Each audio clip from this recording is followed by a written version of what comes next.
قدرمن اوریدونکو زه خبريال د پښتونخوا یم. دا وخت موږ سره په خبريال کې یو داسې ځوان موجود دی چې هغه په سترګو معذوره دی، خو خپله معذوري چې کوم دی کله مجبوري نه ده جوړه کړې. کاظم څه به ویل غواړئ تاسو خبريال ته، چونکې ستاسو معذوري هم ده او ظاهره خبره ده چې انسان معذوري نو موږ په معاشره کې وایو چې دا نیمګړی دی. تاسو خپل ځان نیمګړی ګڼئ؟ د ټول اول خو ستاسو شکریه چې زما ونه کې کس تاسو ټایم راکو او زه به دا ووایم جي چې معذوره خو موږ معاشرې معذوره کړي جي، خو زه خو په خپله ځان چې کوم دی هغه معذوره نه ګڼم. الحمدلله زه ډېرو خلکو نه ښه یم. زه د اسلامیه کالج سټوډنټ یم او اسلامیه کالج هغه کالج دی چې هغې ته هر یو سټوډنټ نشي تللی. الحمدلله زه فخر کوم چې زه یو نابینا یم او زه هغې ته تللی یم او سبق پکې ویم. نو زما که زه اسلامیه کالج کې سبا زه ویم نو چې ما معذوري په ځان باندې هوي کړې وې نو زه به نن اسلامیه کالج سټوډنټ نه ویم. څه محسوسوئ؟ څه ګیله میله کوئ که نه کوئ؟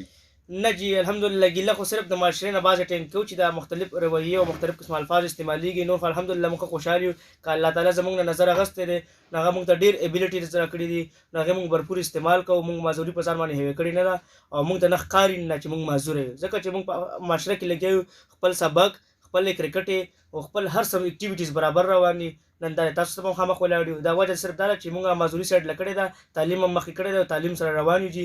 نو د ژوند هر یو ډګر ته ور مخامخ یو جي. کرکټ خبره مو که کاظم بھائی، تاسو کرکټ هم کوئ؟ جی الحمدلله زه د پېښور ډومېسټک بلایند کرکټ ورته وایي، زه د ډومېسټک پلیر یم جي، د پېښور ټیم د طرفه یم او د 3 کال نه زه ټیم سره یم او کراچۍ لاهور باقاعده ما وزټ کړي دي. الحمدلله زه ایز ټیم کې پلیر مسلسل راسم لوبه کوم. چې لوبه کوئ څه مشکل درته محسوسیږي؟ مشکل خو زموږ کرکټ لکه مشکل دی، خو الحمدلله زما شوق دی د کرکټ سره. نو دا مشکل زه یو سایډ له کوم، خو لکه څنګه معذورۍ سره مقابله کوم داسې هغه مشکل سره مقابله کوم، ځکه چې شوق دی او په هر ډګر کې چې موږ دغه اپ اینډ ډاون خو راځي نو دې مقابله به موږ کوو جي. کاظم صاحب کرکټ هم کوئ، دغه شان نور اکټیویټیز هم ستاسو دي، سبق هم جاري ساتي، دې کې تاسو مشکلات راځي مخې ته؟